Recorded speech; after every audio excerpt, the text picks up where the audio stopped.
All right, it is downhill season, Steve. It starts this weekend in Lenzerheide, Switzerland. We're excited about it. We're going to get into some of the changes for downhill racing this year, plus what we expect to happen.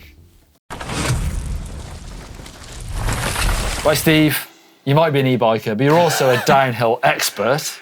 Oh, that's a pretty strong word, that is. I mean, I haven't missed one. I haven't missed one since it's been televised. And I certainly will not be missing it this weekend. Exactly. And so we're all very excited about it here in GMBN Towers, in the dirt shed, should I say. And there's some big changes this year, including to the format as well. So downhill now we have semi-finals. So actually we start with the qualifier that brings the large field down to 60 top men and 15 women. And now we also have a semi-final, which is broadcast live as well. So that brings it down to 30 men and 10 women for the final race. So loads more live racing to watch if you're a super fan, but also if you're a casual fan, there's like a shorter, more condensed, action-packed final as well. But why would you miss it? I mean, double the danger, right? Exactly. I mean, it's all highly watchable stuff, this is. And big changes. I actually spoke to a couple of people in Lord at the test event about how it's going to play out. Are the riders just going to go flat out for all those runs, or are they going to have to play it safe? There's still some of that protective status of some of the riders for the final, but it sounds to me, everyone I spoke to seems like they're just going to go fast. Well, that's racing. I mean, why? I mean, it's just an extra. I mean, Lenzerheide is what, 3 minutes? Why would you not want to go an extra 3 minutes? It's you look at 100, 200 meter running. You look at any sport worldwide. You know, tennis even. I mean, you're going flat out, right? Well, I mean, you know, in the olden days, people say downhill riders aren't fit, but that has changed a lot. But I have spoken to some riders who are slightly worried about having to put in that one extra effort, not to mention the risks that do come with it. But it's calculated risk, isn't it? It's true, but we shall see. I mean, it is for the top ones. I guess for the guys like myself who are beyond the cusp, they're going to have to go as fast as they can just to try and get through those 2 rounds to the final. I think the thing which is specific to Lenzerheide is you cannot put a wheel wrong there, can you? It is down to super fine margins we've seen in both male and female since we've been racing at Lenzerheide since 2015, 2016. You know, the difference between first and second in the male has never been more than 1 second. And if you look at the difference in the podium, the top 5 riders, that has never been more than 3 seconds in the male category. Obviously, a little bit more in the female, but probably one of the tightest races of the calendar. It's a generally fast, technical, steep track, roots and rocks, almost always dry, if my memory serves me right. This weekend, we're looking at mixed conditions. I expect it's quite dry at the moment, but we've got thundery conditions during the weekend. We never know how it's going to play out. Sometimes in those alpine conditions, it can be really dusty. A massive thunderstorm really doesn't change it much, but we'll find out. And you know, we never was going to pan out. It's like, I think even for the racers, you can have a clean run there, and we've seen so many times riders up on the clock coming into the last few hundred meters of the track, going down in a pile of dust. Exactly, yeah. That's the jeopardy of Lenzerheide. That last really fast jump, we've seen people mess up. We saw Dakota Norton last year crash, having a really good run. Yeah.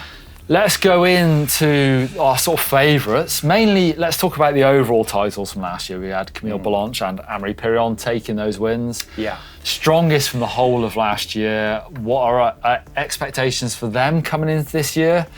Yeah, exactly. I mean, there's some strong contenders in there for the series. I mean, you look at the past 7 years in World Cup female downhill, there's been different winners. You know, we've had Blanche, we've had Hall, Caribou, Tracy Hanna, Rachel Atherton back in 2019, and of course Miriam Nicole. I mean, it's been a mixed, you know, in terms of nations, it's been mixed for the last 6 years. So. Yeah, it's definitely quite different to say what's going on in the male category, but some big, strong riders there. The scene has changed a bit, hasn't it? Well, there's some names not there this weekend. Actually, Miriam Nicole has said she's not going to be racing this weekend due to sort of complications from a concussion, which we've seen ongoing, even with Tiny Seagrave. Last year she suffered a lot, but she is there this weekend, so a good return from Tiny Seagrave. Rachel Atherton also gave up full-time racing in 2019. She came back last year for Lenzerheide, finished 7th. Having said that she wasn't quite ready fitness-wise, she's always seems like she's got enough bike time, but maybe not enough training time. We saw that in her splits last year. I think she was 5th at the top one, then dropped a bit. I think the Bambino wasn't sleeping last year. But how are we going to see that play out this year? We don't know. But Miriam McCall not there. She was last year's winner by 5.5 seconds over Camille Balanche. Yeah. So I'm tempted to say Camille Balanche is a favourite, although Nina Hoffman's looking very good, and saw her at the test event looking very good as well. And she won the first that event, isn't she, Nina Hoffman? Well, actually, she qualified fastest. She crashed out Gracie Hemstreet. So we'll get into the juniors coming up in a minute, Jones. But because I think, particularly in the men's, there's a lot to talk about there. There's a huge amount to talk about there. I mean, if you think of it last year, let's have a spotlight on the men's end this week. I mean, we can talk about the female in the next race. I mean, last year, if you look at the people who are going to be in the mix, it's got to be Piron, Vergier, Bruni, and maybe one of the British riders. And of course, we've got. I mean, we're missing out some of the big guns already. We've got that Jordan Williams, Jackson Goldstone. All right, let's get into juniors. I mean, I went to the Lord Test event and I spoke to Steve Peat, who is obviously now managing the Santa Cruz Syndicate, and we had a drink and we talked over. One drink? Yeah, we talked over these young males coming up to race about Jordan Williams, British rider, specialised, and Jackson Goldstone. And just how fast they are. They've proved that. When you look at their last year's results and you compare times, you can't always do that because tracks change. Isn't it funny? That's a great subject, that is when you make the transition from junior to elite to pro level. I mean, obviously the juniors are pro as well, but when you're the last person down the hill of the day. When there's 10,000 people at the bottom of the hill and they're all looking at you, that's different to winning a junior race. Yeah. However, I think those Jordan and Jackson, I think they can take that. And I'd imagine we'll see both of them. I think we'll see both of them win a World Cup. So what you're saying is that Jackson and Williams are two of your favourites for this race? I mean, they've proved it so far this year. I think so. I mean, Jordan was the fastest in the test event by a good number of seconds. What, he threw it away in the final? Did he throw it away, or maybe it was bad luck? And then, of course, I mean, I guess we've had the Fort William race, which is about a month ago. I mean, Laurie won it, but again, Jordan did super well in the qualifying. Someone's fast, they're fast. They can work out the mental side, which I don't think that's their problem at all. I know Jackson Goldstone has been suffering with some illness injuries. How that plays out this weekend, we will find out. I wasn't expecting him to be there, but it looks like he is. I think it wouldn't be unprecedented if Jordan Williams won in Lenzerheide because, good friend of yours on mine, G. Atherton. Yeah. He came from juniors to elite in 2004. And obviously it was a big battle between G. Atherton and Sam Hill back in the day. And G was the first of the two to win a World Cup. I mean, he won in Schladming. I mean, I remember it well, Steve. Do you? Because I was 10th to that. Right? Oh. I mean, I was very stoked for G, but I was more stoked for me. So yeah, I mean, it can happen. But if you come back to this, if you come back to the whole business of winning, it is incredibly difficult to win a World Cup downhill race. I mean, you look last year. We've got the likes of Finn Isles, Matt Walker, Deprella. Each of those has now won a World Cup. So it's not like people are asking of them something which they've not been able to do. So they can do that. The pressure on the likes of Jackson Goldstone and Jordan Williams is they've yet to do it. And I think with that comes its own pressure. Plus, like I said, the pressure of being the last, if they qualify first, that is, the last people down the hill.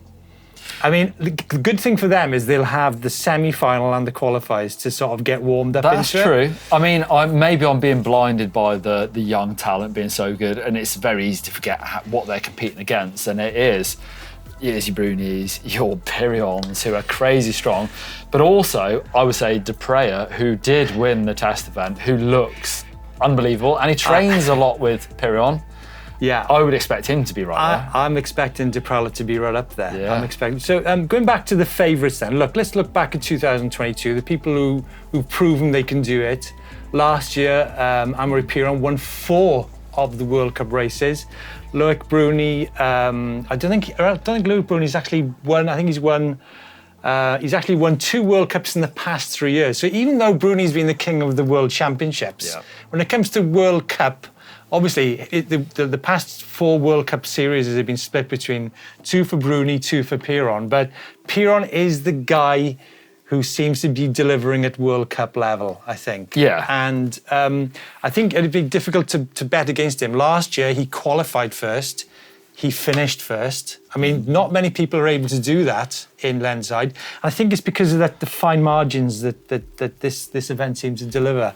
We've not talked about Danny Hart, Laurie Greenland, Matt Walker. Exactly. Danny Hart, as you said, Laurie Greenland, Matt Walker, Rhys Wilson. Great Minnar. Do we talk about? Well, let's talk about the British guys. Let's talk about the British guys. Those are all British riders who've won World Cup racing. It would be nice to see the Brits back in the thick of it, I think. I mean, actually, can I change the subject a minute? Jordan Williams is actually now part of a insanely strong specialised team. I mean, they've always been quite strong. But like, I mean, it's Bruni, Jordan Williams, and Finn Isles. Interestingly, Jordan is kind of, I don't want to say it's the old bike, but Finn and Loic have been riding that crazy looking under wraps kind of, I keep saying it's Atherton like, but you know what I mean? It's 3D printed, it's carbon framed demo, which sounds like it is to become the production demo. From what I heard Loic say on his YouTube saying, oh, the bike isn't quite ready or wasn't quite ready. So it sounds like that's going to be the production bike. Is Jordan Williams been riding one of those this weekend? He hasn't so far. Yes. Does the bike matter? Yeah, folks, sorry to get distracted with the bikes. Let's continue the bikes before coming back to the British riders. In terms of bikes, what has been the most successful bike of the past decade? Commensal.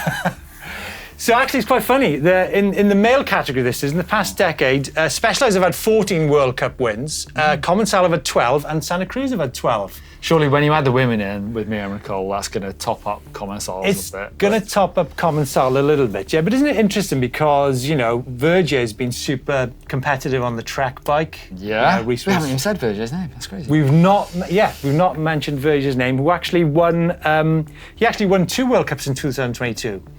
So when we rewind this clock again, we've got Piron, we've got Vergier, we've got Bruni, we've got the Brits, which we diverted from a minute ago. Can you see any of those Brits getting back in the podium? I mean, Laurie Greenland won Fort William World Cup. So Fort William National back in... Yes. Beating a lot of top riders. He did. He seems to be comfortable, he seems to be happy. It does, doesn't he? I'd like to see Laurie kind of I think Santa Cruz has always been a happy team, but it definitely seems that way at the moment with their talent spread across with Nina Hoffman, with the youth of Jackson and Laurie and Greg, of course, as well, and Steve running the show. I think that's hard to beat when you're happy at a race. Yeah.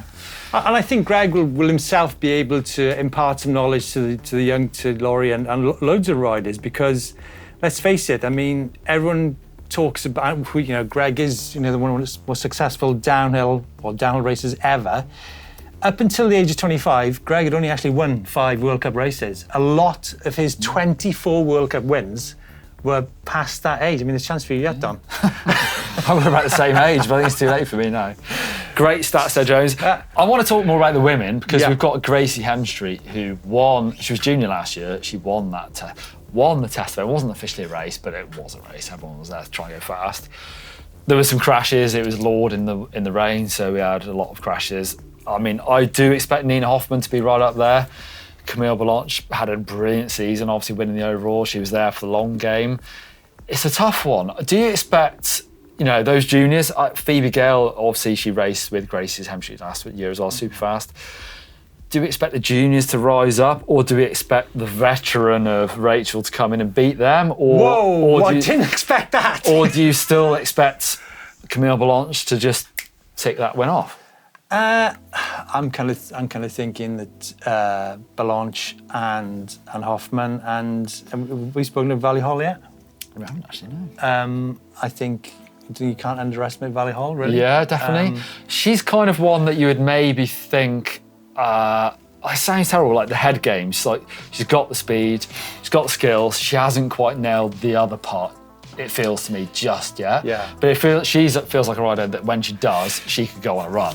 Do you know what? Talking about head games, it's something we haven't touched on yet. Is do you think the fact that it's a new format?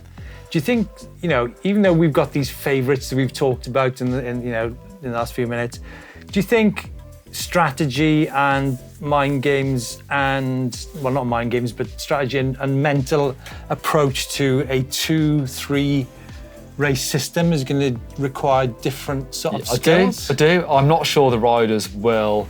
I mean, some of, should I say, the smarter riders will have thought about it already. I think that's why I'm asking. Is you talked a minute ago about Yeah. will the more experienced riders rise to the top, or will the younger riders? Maybe it's that experience will be able to deliver a better strategy. Oh, well, I'll use my experience of being not the cleverest bloke when it comes to racing. I bet you I would go there and go as hard as I could in qualifying, crash, hurt myself, and then not make the. You've got to play the long game, like you did in the World Championships. I've done it every time. Do you know what I mean? These riders have got to play the long game, and it doesn't matter if you win qualifying or semis. I mean, it does a little bit because there's points for semis, but really, you've got to win the final, and you've got to get to the final in the best shape possible. I have no idea, but I can't wait to see how that's going to play out. And it all kicks off with junior racing live on Friday. First time ever, you can watch the next generation of the World Cup races live. I think there's not going to be lots of unproductive companies worldwide on Friday afternoon. Funny you should say that. And then obviously we're into the full weekend of racing. And by Monday, we'll have something to talk about in the Racing News Show. Will it be predictable? I don't think it's going to be. I think someone's going to shock us this weekend, but I can't wait to find out. I don't think anyone's going to shock us. I'm going to put my money on Deprella. What about in the women's then? I'm going to go for Hoffman. Yeah, I think I'm going to go Valley Hall, and I'm going to say, I don't know, I'm going to say for men. I'm tempted to go with one of the youths, go with Jackson or Jordan. I'd love to see that. I would like to see a Brit, though. I'd like to see Laurie Greenland take it when he's been close there quite a few times. English. Is that okay? That's totally fine. My wife is English, from the same location as yourself. That is true. All right. Thanks for watching us ramble about the stuff we love to talk about. Get involved in the comments. Let us know if we're crazy. Can I give you one last stat? Go on. In terms, you're talking about English. Guys, in terms of countries, 28 World Cup wins in the past decade for France. Oof. GB 13 wins from 6 riders. USA in third with 11 wins, and that's how many riders? And that's from one man, Aaron Gwyn. We didn't even talk about Aaron Gwyn. No. Yeah, folks, don't forget to get tuned in. It'll be gripping. It will. Or not gripping.